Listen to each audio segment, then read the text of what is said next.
یہاں پہ دوسری فصل مکمل ہوئی. اب ہم صفحہ نمبر 5 پہ آئے ہیں. یہاں پہ تیسری فصل لکھا ہے توبہ کیسی ہو، اس کے یہاں پہ سوالیہ نشان ہے. پھر لکھا ہے ندامت قلبی فقط خدا کے لیے ہو. پھر ہے اہل بیت علیہ السلام کی محبت توبہ کی طرف لے جاتی ہے. اس کے بعد توبہ رحمت کا دروازہ ہے. توبہ میں زبان دل کی ترجمان ہو.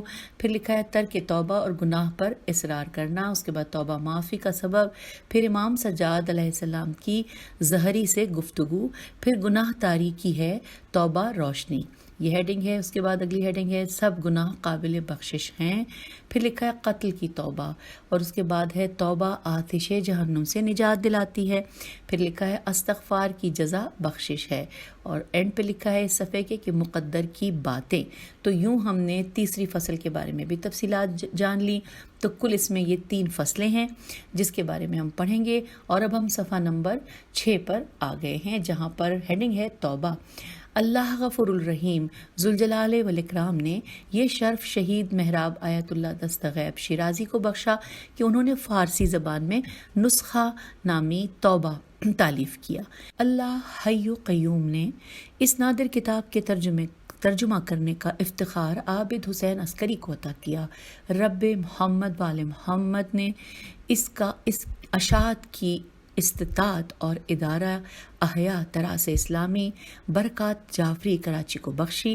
اس کتاب میں توبہ کی حقیقت، ترک گناہ کا سبب، توبہ کی فضیلت، توبہ فوری واجب ہے، توبہ کے مراتب، توبہ انبیاء، استغفار، توبہ سے فائدہ، خدا توبہ قبول کرتا ہے، ان تمام عنوانات پر سیر حاصل تبصرہ درج ہے. ہر کلمہ گو کو اس کا مطالعہ ایمانی قوت عطا کرے گا. آپ مطالعہ کیجئے اور آخرت میں بارگاہ الہی میں رسول صلی اللہ علیہ وآلہ وسلم و آل رسول علیہ السلام اور ملائکہ مقربین عباد اللہ الصالحین شہیدان راہ حق سے تقرب حاصل کرنے کا ایک عظیم ذریعہ اور وسیلہ اس کتاب کا مطالعہ ہے. خدا جو سمیع و علیم ہے سب کو اس کے پڑھنے کی توفیق بخشے. آمین ثم آمین. ملتمس تحور جعفری امروی. آئیے صفحہ 7 کی جانب یہاں پہ لکھا ہے بسم اللہ الرحمن الرحیم، اور پھر عرض ناشر ہیڈنگ ہے. عرض ناشر کے حوالے سے ہم پڑھ رہے ہیں کہ توبہ کا 3 ایڈیشن آپ کی خدمت میں حاضر ہے. یہ کتاب شہید محراب آیت اللہ و دستغیب شیرازی کی ان تقاریر کا مجموعہ ہے جو انہوں نے توبہ کے عنوان پر فرمائی تھیں. ادارہ احیاء تراث اسلامی 13 الف سے اور پھر زیر تراث اسلامی کی ہمیشہ یہ آرزو رہی ہے کہ آپ کو مطالعے کے لیے ایسا مواد پیش کیا جائے کہ جو مثالی معاشرے میں پیش رفت کے لیے مثبت اثرات پیدا کر سکے. الحمدللہ ادارہ اپنی اس کوشش میں کامیاب ہے. بہت جلد آیت اللہ و دستغیب شیرازی کی کتاب نفس مطمئنہ بھی آپ کے مطالعے کے لیے پیش کی جائے گی، جو اپنے تمام مراحل ترجمہ اور کتابت سے گزر کر اب منزل طباعت میں ہے. گو اب یہ رسم بن گئی ہے کہ ہر کتاب میں ناشر یہ درخواست کرتا ہے کہ قارئین حضرات اپنی رائے سے آگاہ کریں اور کتاب میں سہون رہ جانے والی کمی سے آگاہ کریں اور اپنی قیمتی مشوروں سے سرفراز فرمائیں. لیکن 1000 میں ایک قاری اس درخواست پر عمل کرتا ہے. ادارہ اپنے محترم قارئین کی آراء کا احترام کرتا ہے اور چاہتا ہے کہ قاری اور ادارے کا رشتہ برقرار رہے. لہٰذا امید کی جاتی ہے کہ قاری ضرور اپنی رائے اور تجاویز ادارے تک پہنچائیں گے. وسلام شہنشاہ جعفری ایڈوکیٹ ناظم ادارہ احیاء تراث اسلامی. تو یوں ہم نے عرض ناشر مکمل کر لیا اور اب ہم صفحہ نمبر 9 کی جانب آ گئے ہیں مترجم کے قلم سے. یہاں پر ہیڈنگ ہے، آئیے دیکھتے ہیں مترجم ہمیں کیا بتا رہے ہیں. لکھا ہے ہمارے اکثر نوجوان اپنے کیے پر نادم ہوتے ہیں، لیکن اس کے باوجود وہ یاس و قنوطیت کے تاریک بھنور میں پھنس کر برائیوں کو نہیں چھوڑتے. وہ دل میں یوں خیال کرتے ہیں کہ اب تو گناہ کر ہی بیٹھے ہیں، جانے معاف ہوتا ہے یا نہیں. اسی حیث و بیس میں ہے یہ سواد و بے یہ سواد. اس کی ہجے ہو سکتا ہے میں ٹھیک نہ کر رہی ہوں کیونکہ یہ لفظ آج کل عام بولا نہیں جاتا یا میری نظر سے کم گزرا ہے، اس لیے میں اتنی کانفیڈنٹلی اس کو پڑھ نہیں پا رہی ہوں. میں ہجے کر رہی ہوں کہ اسی ہے یہ سواد و بے یہ سواد حیث و بحث کے عالم میں اپنی کامیابی اور صلاحیتوں سے بھرپور جوانی کو خواہشات نفسانی کی بھینٹ چڑھا دیتے ہیں۔ چنانچہ میں نے مناسب اور ضروری سمجھا کہ شہید محراب معلم اخلاق آیت اللہ شہید دستغیب شیرازی کی فارسی کتاب توبہ کا اردو میں ترجمہ کر دیا جائے اور قربۃ اللہ ترجمہ شروع کر دیا۔ اگر یہ شکستہ حروف اور بے سلیقہ کاوش کسی دل پر اثر کر جائے تو اس میں ہماری سعادت ہے۔ جی ہاں، کچھ ایسا ہی ہے۔ بیچارے فرزند آدم کی آرزویں تو بہت ہوتی ہیں مگر عمر کوتاہ ہے۔ شب و روز کی مسلسل کروٹیں اور لیل و نہار کی متواتر انگڑائیاں انسان کی زندگی کو کم کر رہی ہیں۔ نہ جانے کب اور کس وقت اجل آ جائے اور روح انسان قفس انصری سے پرواز کر جائے۔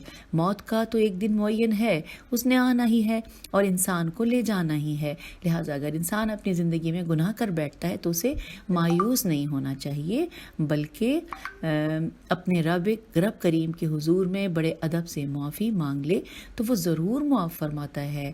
وہ بار بار فرماتا ہے، یا عبادی، یعنی اے میرے بندو، کسی کو نافرمان، عاصی، عین الف صاد چھوٹیے، گناہگار کہہ کر نہیں پکارتا، اور اس نے اپنے بندوں کے عیوب کو چھپا رکھا ہے۔ اگر ہمیں ایک دوسرے کے نقائص اور برائیاں معلوم ہو جائیں تو ایک دوسرے سے نفرت کرنے لگیں، لیکن اس نے اپنے تئیں ہمارے عیوب کو پوشیدہ کر رکھا ہے۔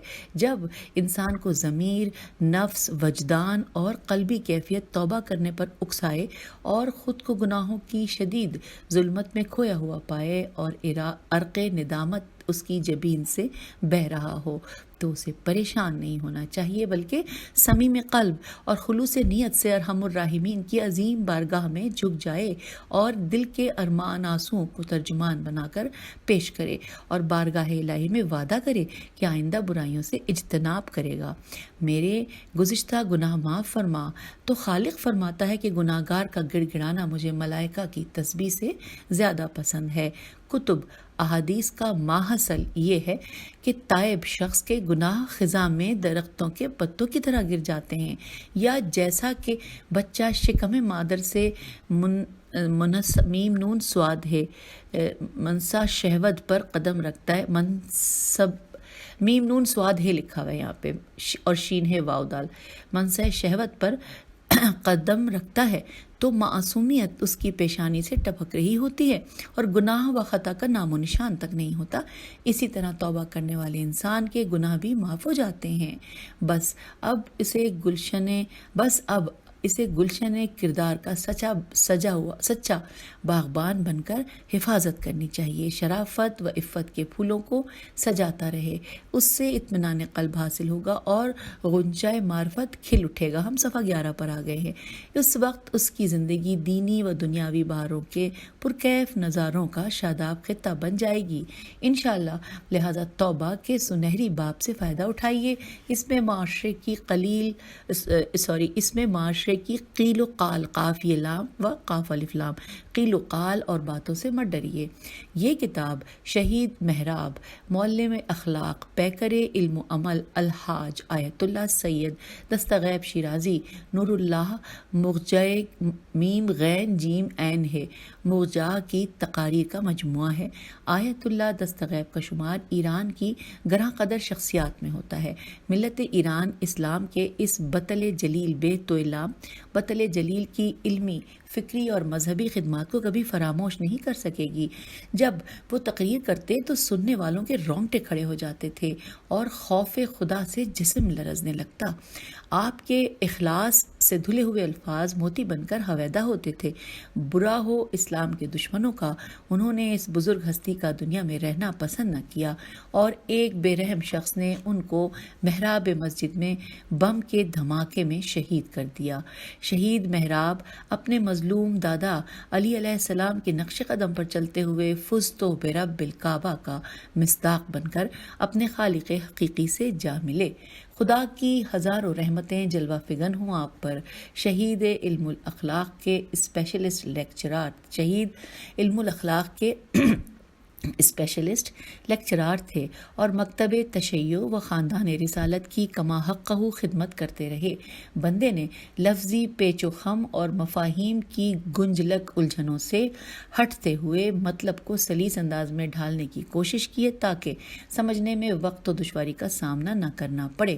اب یہاں پر ایک شعر لکھا گیا ہے۔ اس شعر میں ایک ورڈ تھا جو کہ ذرا مجھے لگا کہ لکھنے میں تھوڑے سے نقطوں کا کے حوالے سے مجھے کنفیوژن تھی، تو میں نے اس ورڈ کو کے مطلب بھی پہلے نکال لیے، وہ میں آپ کو بتا دیتی ہوں تاکہ شعر پڑھتے وقت آپ کو بہت لطف آئے۔ اس میں ایک ورڈ ہے غواص، غین واو الف صاد۔ جب اس کو میں نے ڈکشنری سے اس کے مطلب نکالے تو اس میں تھا کہ غوطہ خور، جو کہ غوطہ پانی میں کر کے موتی اور یا کوئی اس طرح کی چیزیں تلاش کرتے ہیں۔ اب آئیے شعر لکھا ہے۔ الفاظ کے پیچوں میں الجھتے نہیں دانا، الفاظ کے پیچوں میں الجھتے نہیں دانا، غواص کو موتی کی طلب ہے نہ صدف کی۔ اس کے بعد لکھا ہے، مجھے امید ہے خداوند متعال حضرت قائم آل محمد علیہ السلام کے صدقے میں میری اس ناچیز کوشش کو قبول فرمائے گا اور مجھے اعمال صالح بجا لانے کی توفیق عنایت فرمائے گا، آمین۔ عابد حسین عسکری، قم المقدسہ، 11 فروری 1985۔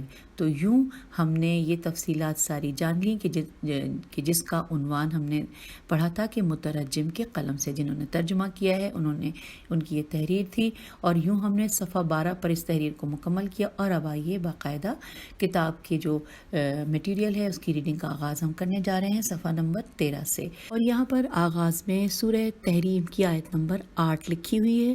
عربی کے جو کہ اعراب ہیں اس میں کہیں مٹے ہوتے ہیں، تو اس لیے میری کوشش ہوتی ہے کہ عربی کو میں اوائڈ کروں، لیکن یہاں پہ اس کا ترجمہ نہیں لکھا، نہیں تو میں عربی نہ پڑھتی۔ آئیے آغاز کرتے ہیں، کچھ کوشش کر لیتے ہیں، جو غلطی ہوگی اللہ پاک معاف فرمائے۔ سورہ تحریم کی آیت نمبر 8، یا ایھا الذین آمنوا توبوا الی اللہ توبۃ نصوحا۔ صاحبان بصیرت سے پوشیدہ نہیں ہے کہ توبہ خالق کی عظیم مہربانیوں کا ایک حصہ ہے اور اس کی بے کران عطوفتوں کا این تویواو فے تے واو نون غنہ کا خوبصورت دروازہ ہے، جس کو خدا نے اپنے بندوں پر ہمیشہ کے لیے کھولا ہوا ہے۔ اگر یہ دروازہ بند ہوتا تو فلاح و کامیابی کسی کے لیے نہ ہوتی، کیونکہ بشر کی سرشت آلودگیوں اور خطا کاریوں سے وابستہ ہے۔ جیسا کہ ہر انسان اپنے اعضاء و دل کو مختلف آلودگیوں میں ڈالے ہوئے ہوتا ہے، مگر وہ مقدار کہ خدا اس کی حفاظت کیے ہوئے ہے۔ مختصر یہ کہ انسان خود کو خطاؤں اور گناہوں سے بچا سکتا ہے، لیکن ابتدا ہی سے جو اپنی پاکیزہ فطرت بچائے رکھے ایسا آدمی نہیں ملے گا۔ البتہ انبیاء کرام اور ائمہ طاہرین کی پاکیزگی میں کوئی شک نہیں ہے۔ صفحہ 14 پہ ہم آئے ہیں۔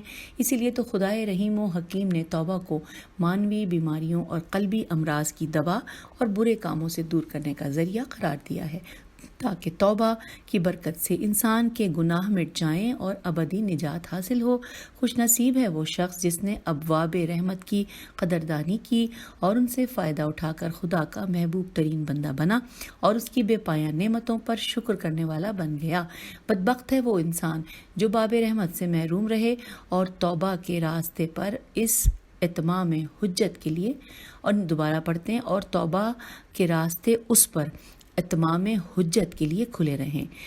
قیامت کے دن انسان حساب و کتاب اور سوال و جواب کے وقت عذر خواہی کرے گا اور عرض کرے گا، پروردگار میں انجان اور بے خبر تھا، شہوت و غضب غین زواد بے جی شہوت و غضب کی زنجیروں میں جکڑا ہوا تھا اور شیطان کے وسوسوں کے سامنے پائے استقامت نہ جما سکا، تو اس وقت اس کے تمام بہانوں اور ہیلوں کا جواب دیا جائے گا۔ انورٹڈ کاما میں لکھا ہے کہ کیا ہم نے تجھ پر توبہ کے راستوں کو کھولا ہوا نہیں تھا؟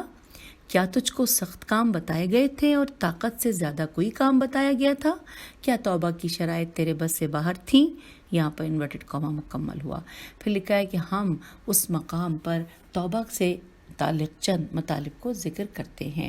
اس لائن کو دوبارہ پڑھتے ہیں کہ ہم اس مقام پر، اس نہیں بلکہ اس ہے، میں نے غلط پڑھ دیا تھا، کہ ہم اس مقام پر توبہ سے متعلق چند مطالب کو ذکر کرتے ہیں۔ سب سے پہلے سامعین یہاں پر لکھا ہے توبہ کی حقیقت، اور اس کو ہم پڑھتے ہیں۔ اس ہیڈنگ کے حوالے سے لکھا ہے کہ پیغمبر اکرم صلی اللہ علیہ وآلہ وسلم کا ارشاد ہے کہ گناہ پر پشیمان ہونا توبہ ہے، انورٹڈ کاما کلوز۔ یہ پیغمبر اکرم صلی اللہ علیہ وآلہ وسلم کا فرمان ہم نے انورٹڈ کاما میں پڑھا کہ گناہ پر پشیمان ہونا توبہ ہے۔ لکھا ہے حضرت امام محمد باقر علیہ السلام فرماتے ہیں کہ توبہ کے لیے فقط اپنے کیے پر نادم ہونا ہی کافی ہے۔ حوالہ ہے اصول کافی۔ اور اب ہم صفحہ 15 پر آئے ہیں، یہاں لکھا ہے امام جعفر صادق علیہ السلام کا ارشاد ہے، انورٹڈ کاما، ایسا کوئی شخص نہیں ہے جو اپنے گناہوں پر نادم ہوا ہو اور خداوند کریم نے اسے بخش نہ دیا ہو۔ جب بھی اپنی خطاؤں کی معافی مانگتا ہے تو اس کے سب گناہ معاف ہو جاتے ہیں، انورٹڈ کاما کلوز۔ اسی بنا پر توبہ کی حقیقت اپنے گناہوں پر پشیمان ہونا ہے۔ انسان یہ سمجھے کہ میری خطا پر اللہ تعالیٰ ناراض ہوگا، جیسا کہ ایک غلام اپنے آقا کی رضا کے خلاف کوئی کام کرے اور اس بات سے غافل رہے کہ اس کا مالک اسے دیکھ رہا ہے۔ چونکہ انسان سمجھتا ہے کہ میں جو کچھ کرتا ہوں وہ سب کچھ خدا دیکھ رہا ہے، اس وقت اپنے کردار پر سخت پشیمان ہوتا ہے اس وقت اپنے کردار پر سخت پشیمان ہوتا ہے، جس طرح ایک تاجر کسی سے سودا کرے اور اپنا تمام سرمایہ بھی اس کے حوالے کر دے اور کافی مقروض ہو جائے تو وہ اپنے سودے پر کتنا نادم ہوگا، خصوصاً اس وقت زیادہ پچھتائے گا کہ جب اس کو کسی دانا دوست نے پہلے روکا بھی تھا۔ اس کی مثال اس مریض کی سی ہے کہ جس کو ڈاکٹر نے کسی چیز کے کھانے سے منع کیا ہو اور پھر بھی وہ اس ممنوع چیز کو کھائے اور مریض ہو جائے، تو اس وقت ندامت کے سوا کچھ بھی حاصل نہیں ہوگا۔ آئیے اگلی ہیڈنگ ساتھ لکھیے، پشیمانی، ساتھ ہی لکھا ہے ترک گناہ کا سبب۔ پشیمانی ترک گناہ کا سبب۔ لکھا ہے خدا اور قیامت، پیغمبر اور ائمہ طاہرین علیہم السلام کے فرامین پر جتنا ایمان و یقین ہوگا اتنا ہی گناہوں پر ندامت ہوگی اور ہر وقت اس کے دل میں آتش حسرت شعلہ زن رہے گی۔ چنانچہ گناہ پر ندامت و حسرت کرنے کے ساتھ ضروری ہے کہ انسان آئندہ کے لیے ترک گناہ کا پکا ارادہ کرے، کیونکہ اگر وہ ترک گناہ کا مصمم ارادہ نہ رکھتا ہو تو معلوم ہوگا کہ وہ حقیقت میں گناہ پر پشیمان نہیں ہوا۔ اور اب ہم آ گئے ہیں پیج نمبر 16 پر، اور یہاں پر لکھا ہے کہ حضرت امیر المومنین علیہ السلام فرماتے ہیں، انورٹڈ کاما، ایسا نہیں ہو سکتا کہ انسان نادم ہوا ہو اور گناہوں کو ترک نہ کیا ہو، انورٹڈ کاما کلوز۔ اب یہاں لکھا ہے کہ گناہ پر جب نادم ہو تو ضروری ہے کہ اس کے تدارک کی کوشش کرے، یعنی اگر وہ گناہ خدا کا حق تھا، جیسے نماز، روزہ، زکوٰۃ و حج کی ادائیگی نہ کی ہو، تو توبہ کے بعد ان سب کی قضا بجا لائے۔ اگر حق الناس تھا، جیسے کسی کا مال غصب کیا، تو فوراً واپس کر دے۔ اگر اس مال کا مالک مر چکا ہے تو مال کو اس کے ورثاء کے حوالے کر دے۔ اگر وارثوں کو نہیں جانتا تو اس کی طرف سے صدقہ دے دے۔ اگر حق آبرو تھا تو معافی مانگے اور ان کو راضی کرنے کی بھرپور کوشش کرے۔ اگر حق قصاص یا دیت تھا تو خود کو اس کے سپرد کرے تاکہ اس سے قصاص یا دیت لیے جائیں یا معاف کر دیں۔ اگر حق حد ہو، جیسے کہ قاف زال فی قذف لکھا ہے، اس کے بارے میں بریکٹ میں لکھا ہے کہ کسی پر تہمت لگائی تھی، بریکٹ کلوز، تو خود کو صاحب حق کے سپرد کرے تاکہ اس پر حد جاری کی جائے یا معاف کر دیا جائے۔ اب اگلے پیراگراف میں لکھا ہے، لیکن اگر اس کے دوش پر ایسے گناہوں کا بوجھ ہو کہ جن کی حد خدا نے مقرر فرمائی ہے، جیسے زنا، تو اس کے لیے ضروری نہیں ہے کہ خود اسلامی عدالت کے جج کے سامنے جا کر اقرار کرے تاکہ اس پر حد جاری کی جائے۔ اس کی کوئی ضرورت نہیں ہے، بلکہ یہاں پہ لکھا ہے کہ بس گناہ پر ندامت اور گناہ کے ترک کرنے کا پکا عزم کر لینا اور استغفار پڑھنا ہی کافی ہے۔ اور وہ کبیرہ گناہ جن کی حد متعین نہیں ہے، جیسے غنا، موسیقی کا سننا، روایات اور آیات سے بظاہر یہ معلوم ہوتا ہے کہ ندامت اور پشیمانی کے بعد استغفار ضروری ہے، یعنی اللہ تعالیٰ سے طلب مغفرت کرے اور اپنے گناہوں کی معافی مانگے۔ اب آئیے پیج 17 کے اوپر ہم آ گئے اور یہاں پر ہیڈنگ ہے توبہ کاملہ۔ اس حوالے سے توبہ کاملہ کے حوالے سے لکھا ہے کہ ایک شخص نے حضرت امیر المومنین علیہ السلام کی محفل میں کہا کہ استغفر اللہ۔ حضرت نے فرمایا، تیری ماں تجھ پر ماتم کرے، کیا تو جانتا ہے کہ استغفار کیا ہے؟ بریکٹ میں لکھا ہے کیونکہ استغفار فقط اس کی زبان پر تھا لیکن اس کا دل اس سے خالی تھا، بریکٹ کلوز۔ استغفار بہت بلند مرتبہ رکھتا ہے اور عالم اعلیٰ پر صدر نشینوں میں سے ہے، اور استغفار کے معنی میں 6 چیزوں کا ہونا لازمی ہے۔ وہ 6 چیزیں کیا ہیں؟ نمبر وار آئیے مل کر پڑھتے ہیں۔ سابقہ کردار پر حسرت و ارمان کرنا۔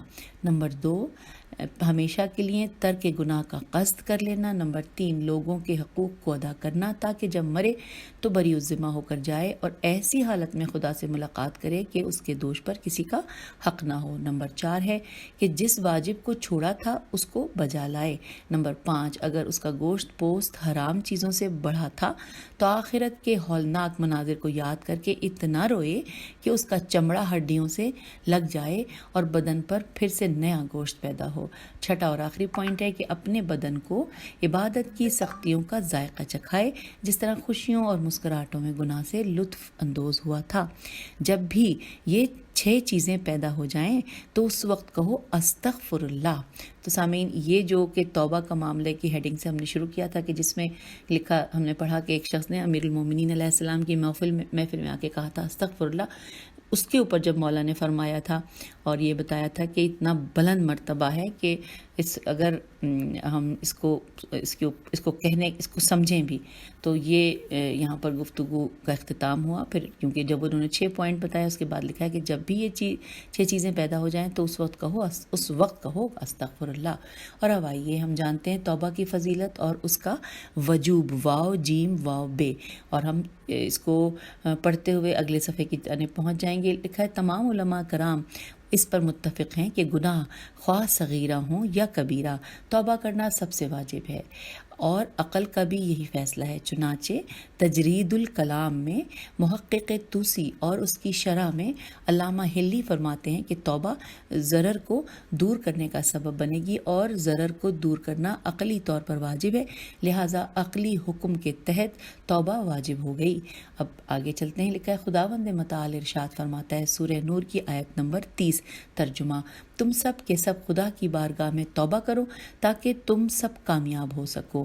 پھر ہے انورٹڈ کاما، یہ کلوز ہو گیا۔ سورہ نور کی آیت نمبر 30 کا ہم نے ترجمہ پڑھ لیا، اور اب سورہ تحریم میں پروردگار ارشاد فرما رہا ہے، سورہ تحریم کی آیت نمبر 8، ترجمہ: اے ایمان والوں، تم خدا کے حضور میں خالص توبہ کرو، امید ہے تمہارا پروردگار تمہارے گناہوں کو معاف کر دے۔ اور یہاں پر یہ آیت 8 جو کہ ہم نے سورہ تحریم کی پڑھی، اس کا ترجمہ مکمل ہو گیا۔ اور اب یہاں پر ایک مزید ہیڈنگ ہمارے سامنے ہے کہ توبہ نصوح کسے کہتے ہیں؟ نون صاد واو ہے، نصوح کسے کہتے ہیں؟ علامہ مجلسی شرح کافی میں توبہ نصوح کے معنی کو مفسرین سے یوں نقل کرتے ہیں۔ اچھا، اب جو یہاں پہ اس توبہ نصوح کے حوالے سے جو مفسرین کو نقل کرتے ہیں وہ میں آپ کو بتا دوں، یہاں پہ پوائنٹ دیے ہوئے ہیں کہ ٹوٹل 4 پوائنٹ دیے ہوئے ہیں۔ آئیے ہر ایک پوائنٹ کو پڑھتے ہیں۔ پہلے نمبر پہ لکھا ہے خوشنودی خدا کے لیے پاکیزہ اور خالص توبہ کرنا، یعنی دوزخ کے خوف اور بہشت کی لالچ میں توبہ نہ کرے، بلکہ اس بات پر نادم ہو کہ میں نے امر خدا کی مخالفت کیوں کی ہے۔ یہاں پر سوالیہ نشان ہے، اور ساتھ ساتھ لکھا ہے کہ محقق توسی تجرید الکلام میں فرماتے ہیں کہ جہنم کے ڈر سے گناہوں پر پشیمان ہونا توبہ نہیں کہلائے گا۔ اچھا، یہ پہلا پوائنٹ ہم نے پڑھ لیا، اور ہم پیج نمبر 19 پر آ گئے ہیں۔ اب اگلا پوائنٹ ہے، دوسرا پوائنٹ میں نے بتایا آپ کو 4 پوائنٹ ہیں۔ دوسرا پوائنٹ لکھا ہے کہ ایسی توبہ کرنا کہ جسے غیر بھی دیکھ کر سبق حاصل کرے، یعنی اپنے نفس کو توبہ کے پانی سے اتنا دھوئے کہ اس کے آثار توبہ کو گناہ گار بھی دیکھے تو فوراً توبہ کی طرف مائل ہو جائے، یا دوسرے لفظوں میں خود کو وادی عمل میں اتار کر دوسروں کی نصیحت کا باعث بنے، یا ایسی توبہ کرے کہ آخر عمر تک پھر اس سے کوئی گناہ سرزد نہ ہو۔ اب آئیے تیسرا پوائنٹ، تیسرے نمبر پہ لکھا ہے نصاحت خیاطت، نون سواد الف ہے تے، نصاحت خیاطت، خے یہ الف توئے تے۔ نصاحت خیاطت کے معنی میں ہے، یعنی جس شخص کا دین پارا پارا ہو گیا ہو تو وہ توبہ کے ذریعے اسے سی سکتا ہے۔ توبہ کرنے والوں کو اولیاء خدا بھی کہا گیا ہے۔ اب چوتھا اور آخری پوائنٹ لکھا ہے نصوح، توبہ کرنے والے کی صفت ہو، یعنی کوئی شخص خود ہی کو نصیحت کر کے خلوص نیت اور کامل طور پر ایسی توبہ کرے کہ کہ اب اس کے تمام گناہ کے آثار دل کی دیوار سے مٹ جائیں، خود کو ریاضت کے پانی میں دھو ڈالے اور گناہوں کی ظلمتوں کو ایمان کی روشنی، ایقان الف یہ قاف الف نون ایقان کی جلا سے ختم کر دے اور نیکیوں کے پرتو میں برے کاموں کو بالکل ہی فنا کر دے۔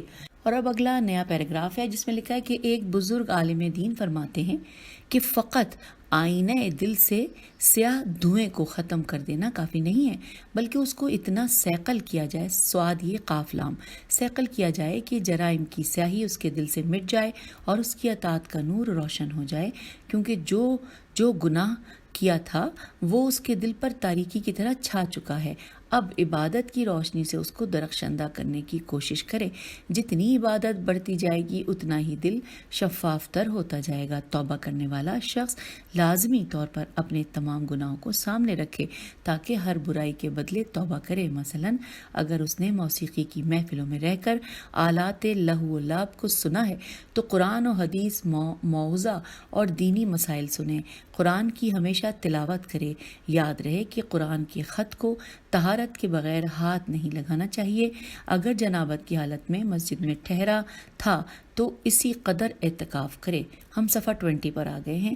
اگر حرام چیزوں کی طرف نگاہ اٹھائی تھی تو اب ایسی چیزوں کو دیکھنے کی کوشش کرے کہ جن کا دیکھنا عبادت ہے، جیسے قرآن مجید کی تلاوت کرنا، والدین کے چہرے کی زیارت کرنا، نیک لوگوں اور بزرگوں سعادات کرام کی طرف نظر کرنا۔ اسی طرح خدا کی نشانیوں کو دیکھ کر عبرت حاصل کرے۔ پھر اگلا پیراگراف ہے کہ توبہ کرنے کے بعد لوگوں کے حقوق ادا کرے اور کافی مقدار میں اپنے مال سے صدقہ دے۔ اگر کسی کی غیبت کی تھی تو توبہ کے بعد مومن کی مدح و ثنا زیادہ کرے اور اس کی نیکیوں کو بیان کرے۔ مختصر یہ کہ توبہ کے بعد کیے ہوئے گناہوں کا الٹ کام کرے، اس کے ساتھ ساتھ زیادہ سے زیادہ عبادت کرے، جس طرح ڈاکٹر بیماریوں کا ان کے مخالف سے علاج کرتا ہے۔ اور یوں میں یہاں پر آپ سے اجازت چاہوں گی کیونکہ اگلی ہیڈنگ ہے توبہ کی فضیلت، اس کو ہم اگلی نشست میں مل کر ساتھ پڑھ لیں گے۔ اجازت دیجیے، خدا حافظ، فی امان اللہ۔